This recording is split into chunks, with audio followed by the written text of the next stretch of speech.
don't normally do speeches, but Tim, who is also my tyrant landlord, asked me to do a speech, and I can't really say no.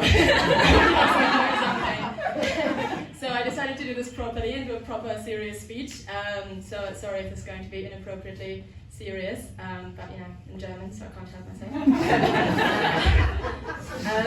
So Roger and I have been together for 7 years now, and in all this time, it's been difficult to ever feel completely safe.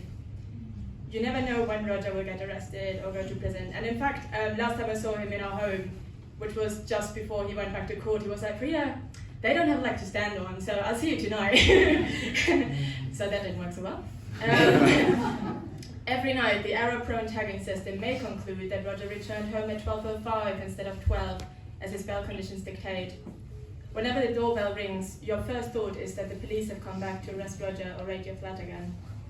When people heard about Roger's 5-year sentence, some of them said that they're not worried about us, that we'd be fine, because we must be so used to Roger going to prison now.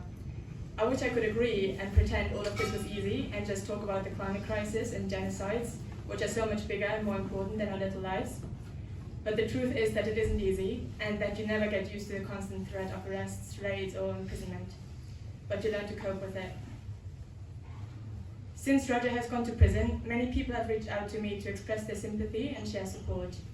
It has been nice to be the center of the attention of so many people that I respect and look up to.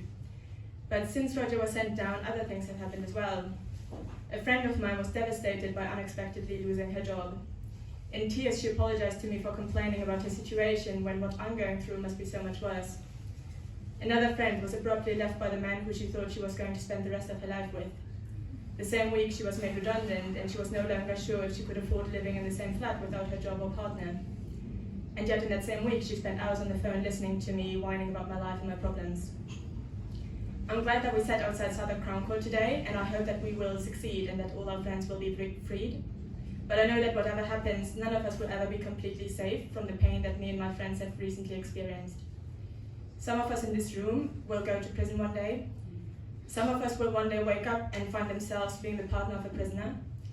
And some of us will lose jobs and loved ones, and while those things sound much more mundane than going to prison, when they hit you, they can feel just as unbearable. So the question is not if these things will happen, but how we prepare ourselves for them, and how we respond when our turn has come, and the world blows the little house of cards that is our life plans into our faces.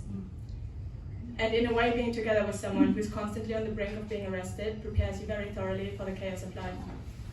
It strikes me now more than ever that we must do whatever we can to be strong enough to do what we think is right in those moments of chaos, and to be there for our friends and community even when it feels like no one else could possibly be going through anything as bad as what's happening to you right now. And I feel very proud of Roger for continuing to write books and record podcasts, and for refusing to do shitty prison jobs, taking control of his life in a place where all control is taken from you. And we're going to finish with a quote from Sartre, because Roger and I are very inspired by existentialists, and also it's so sexy to finish a speech with an existentialist quote. In a word, man must create his own essence. It is in throwing himself into the world, suffering there, struggling there, that he gradually defines himself. Thank you.